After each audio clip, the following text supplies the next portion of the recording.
Welcome to Home Cooking with Holly. Today I'm going to share with you a recipe that my mother gave to me many years ago for blueberry muffins.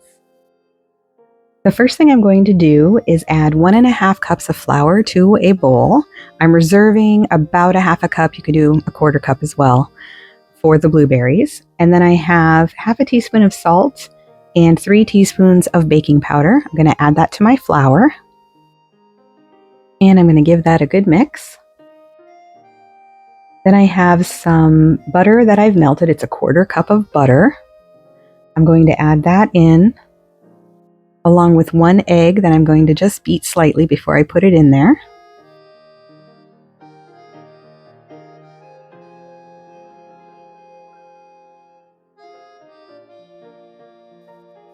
And I'm going to add in 1 cup of milk.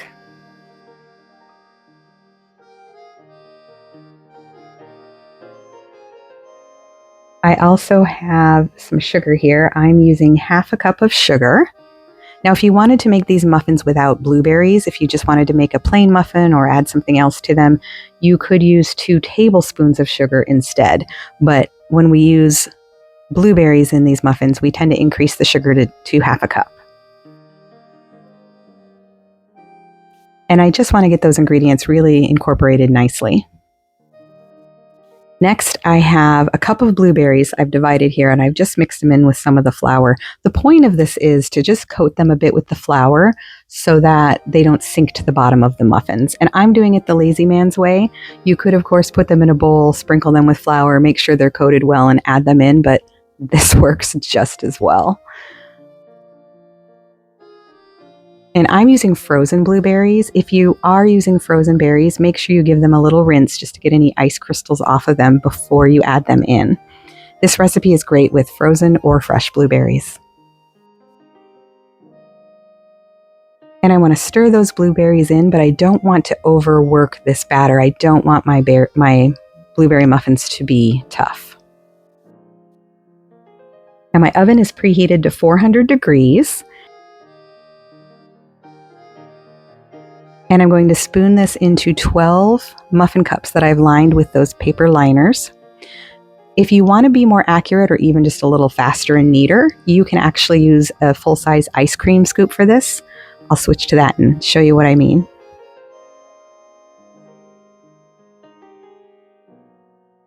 Comes in really handy. These are great for cookie dough too. This is a big one though, so I prefer it for muffins or cupcakes. And you can see how nicely it fills each of those little muffin sections. In fact, I'll go back and add a little more to those first 2 here when I'm done.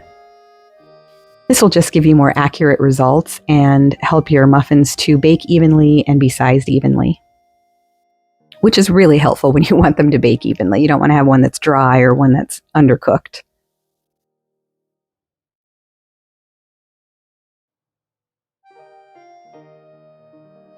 All right, and now I'll add that little bit more to those first 2 I did because they're a little smaller. And this recipe really does work perfectly, coming out to exactly 12 muffins. So you can easily double it if you'd like, if you want to get more muffins. Now, you can put them in just like this, but we in my family always like to do a cinnamon sugar topping. So I'm going to add about 1/2 of a large spoon of cinnamon here. And I'm going to start adding sugar. And this is one of those things where, you know, your mom and your grandma will always say, do it till it looks right. I don't really measure it. It's just a matter of mixing it in and seeing what the color and consistency is. But basically you want 3 to 4 parts of sugar to 1 part of cinnamon. Unless you like it to be stronger, then you could absolutely have more cinnamon. But this is the color and consistency that I'm looking for here. It's like a light brown. And I'm just going to sprinkle some onto the tops of each of these muffins. And I like to be generous here. But you can do it a little more scantily if you prefer not to have so much cinnamon, or completely leave it off. You could also just sprinkle them with sugar if you want a little bit of a streusel topping on them. Or even brown sugar. Now I'm going to bake these for 15 minutes, and a great way to check them when you take them out is to stick a toothpick inside. Now remember, if you puncture a berry, you're going to get juice on your toothpick. And a lot of people say you want your toothpick to be dry, but I actually prefer just a little bit of moisture on my toothpick when I'm checking a cupcake or a muffin or even a cake, because that means that it's retaining its moisture and it will continue to bake a little bit from residual heat after I've removed it from the oven. And they're ready. Next, I want to show you a different muffin. This recipe is for cinnamon Streusel muffins. I'm going to start out with half a cup or 1 whole stick of butter. And to that, I'm going to add 1 cup of sugar. And I'm just going to blend that together.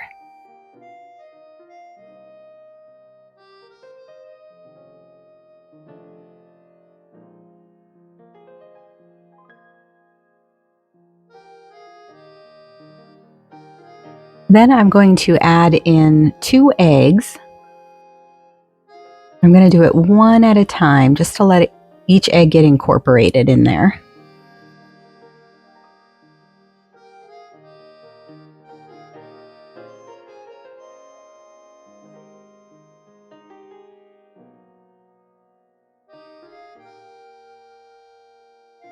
And now I'm going to add in 1 cup of milk.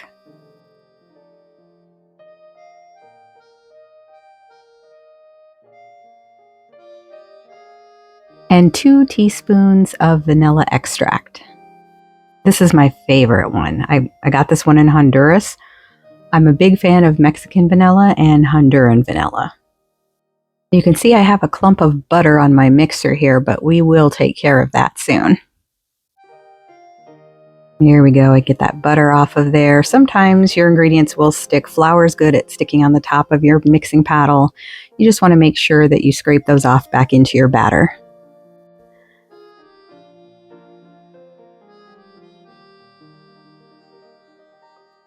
And now that that's mixed up pretty well, I'm going to add in 1 teaspoon of baking powder and 1 teaspoon of baking soda.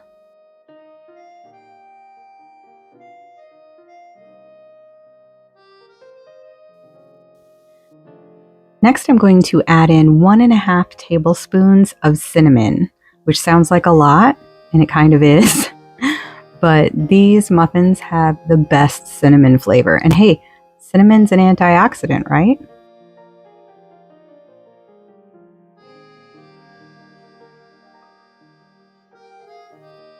I'm also going to add in 1/2 teaspoon of kosher salt.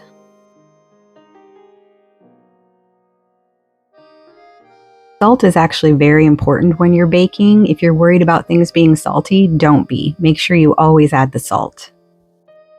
Salt will enhance the flavor of anything that you bake, and it can also help with the structure of your dough depending on what you're making. Now I'm turning off my mixer because I do not want to have a bath in flour. And if you ever add flour while your mixer is running, especially on a medium or high speed, you will get drenched in flour. So I have added 2 cups of flour, and I'm just using all-purpose flour here. I'm going to start by mixing that up slowly. There again, I don't want that flour to kick back out onto me or all over my counter. You can really see this batter coming together. It's got such a rich, gorgeous cinnamon color, and it smells so good. And I've got my mixer up a lot higher now. I want to really whip those ingredients together. And next, I'm going to make the topping. I'm adding 1/2 cup of that all-purpose flour to a bowl. And to that, I'm going to add 1/4 cup of brown sugar, and make sure that you pack that brown sugar down. You want to get a full 1/4 cup in there. Going to add in just a pinch of salt. Again, never skip the salt. It really enhances the flavor of your dish, even when you're baking. And of course, we need more cinnamon. So for the streusel topping, I'm adding in 1/2 teaspoon of cinnamon. And then I have 3 tablespoons of cold butter. You can use salted or unsalted. And I've cut this into very small pieces. I am using unsalted butter here. If you use salted butter, you probably could skip the pinch of salt just because the butter has salt in it. But personally, I would still add it in anyway. It's still a flavor enhancer. And I don't know about you, but I kind of feel like unsalted butter and salted butter are just interchangeable. I know that's probably taboo to some bakers, but I have made so many dishes that call for one or the other with the opposite one. It's just, I have like this sugar cookie recipe that I can't wait to show you in the future that I use regular butter in, and it calls for unsalted butter. I've done it both ways. I honestly can't taste the difference. And salted butter will actually last longer in your refrigerator than unsalted butter. Just a fun fact I heard somewhere. And I'm just mixing this up to kind of get a crumbly texture for my streusel topping. And of course, you know me, I like to use my hands, so I'm just using my hand to do this. But you could also use a fork or a potato masher or something. And if you have a pastry cutter, that would be great to do with this as well. These little chunks are what I'm looking for. I want that butter to be incorporated, yet still kind of chunky, mixed in with all of those dry ingredients.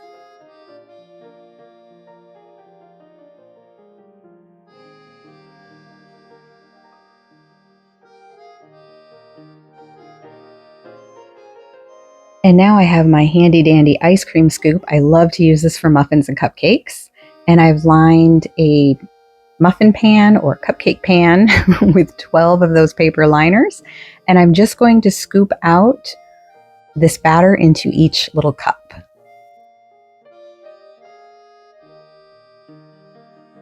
My oven is preheating to 425 degrees, but it's not going to stay there throughout the entire baking process. Next, I just want to add some of that streusel topping. You can add as much or as little as you'd like. I like to put a lot of it on here. And you can use your hands like I'm doing. You can use a spoon, whatever you're more comfortable with. As far as I'm concerned, though, the more topping, the better. And I know I'm making a mess. You're going to make a mess with this topping. It's fine. You can wipe it off. All right, I think I've gotten it pretty evenly spread here. I'm just going to press it down very lightly. Now I've cleaned it up a little bit, and these are going to go into that 425 degree oven for 5 minutes.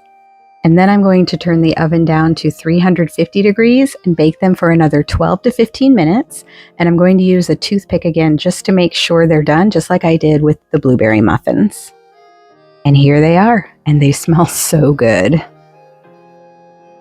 Just like the blueberry muffins, these are great with butter or just the way they are. And they're really good freshly warm out of the oven, but they're even great when they're room temperature or cold. I hope you'll give these muffin recipes a try. Please let me know in the comments which one is your favorite. Please like and subscribe and follow me for more recipes and cooking tips.